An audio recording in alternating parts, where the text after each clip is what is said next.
જો મિત્રો તમને જોઈને થશે કે આટલા બધા શાકભાજી અને આ લોટ શાનો હશે? આ લોટ જુવારનો છે. આજે આપણે એકદમ હેલ્ધી વર્ઝન બનાવી રહ્યા છે નાસ્તાનું, કે બધાને ટેસ્ટી પણ લાગશે અને હેલ્ધી પણ હશે. તો એની માટે ગાજર, કોબીજ, ડુંગળી, કેપ્સિકમ અને મકાઈ લીધેલી છે, સાથે આદુ, મરચાં, લસણ લીધેલા છે.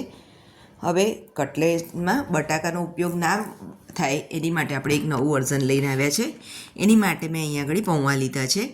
પૌવાને આપણે સારી રીતે ધોઈ લેવાના છે. આ જે નાસ્તાના બોલ બનશે તે સ્વાદમાં તો ટેસ્ટી હોય છે જ અને સાથે હેલ્ધી પણ હોય છે, કે જે વેઇટ લોસ કરવા ઈચ્છતા હોય તો એની માટે પણ આ ખૂબ જ હેલ્પફુલ થઈ રહે છે.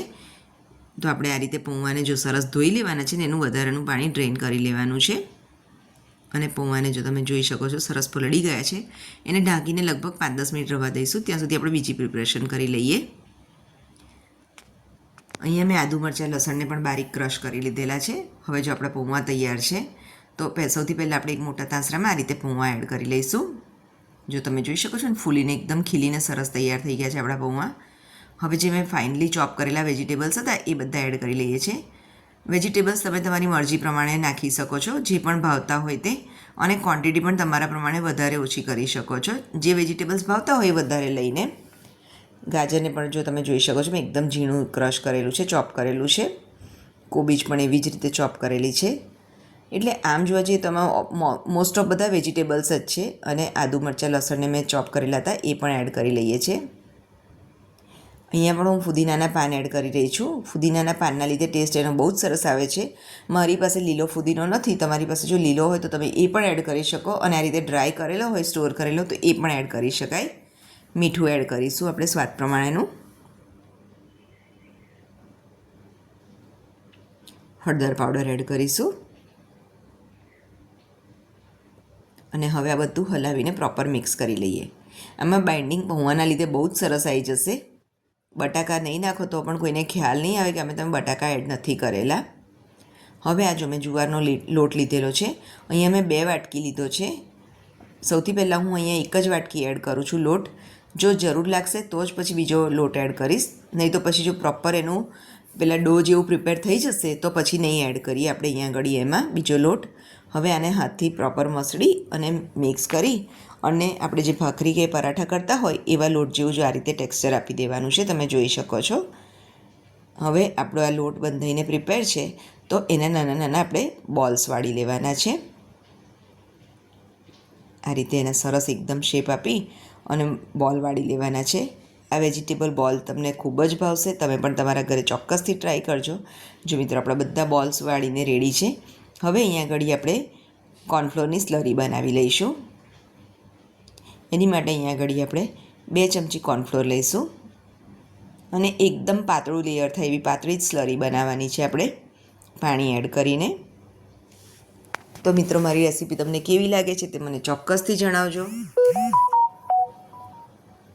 આ રીતે એકદમ પાતળી સ્લરી આપણે પ્રિપેર કરી લેવાની છે એની. અને સાથે બ્રેડ ક્રમ્સ લઈ લઈશું આ રીતે. હવે પહેલાં આપણે બોલને આ રીતે કોટ કરી લેવાનું છે સ્લરીથી, અને પછી બ્રેડ ક્રમ્સમાં કોટ કરી લેવાનું છે. તો જો મિત્રો ખરેખર ખૂબ જ સરસ લાગતી, હેલ્ધી, ટેસ્ટી, બધી જ રીતે બધાને મનગમતી.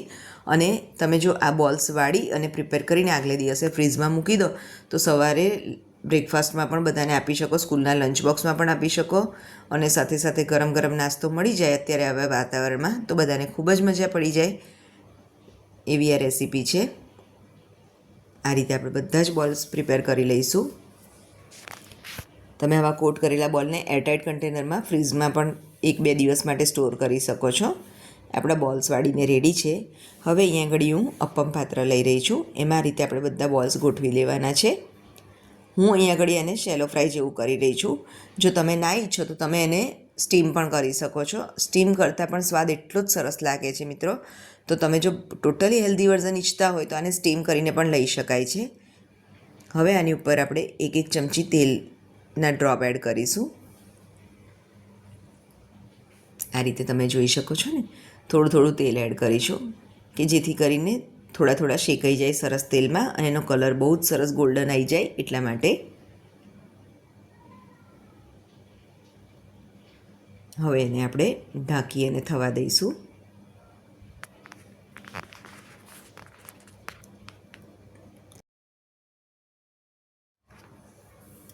લગભગ 5 મિનિટ સુધી આ રીતે થવા દઈશું.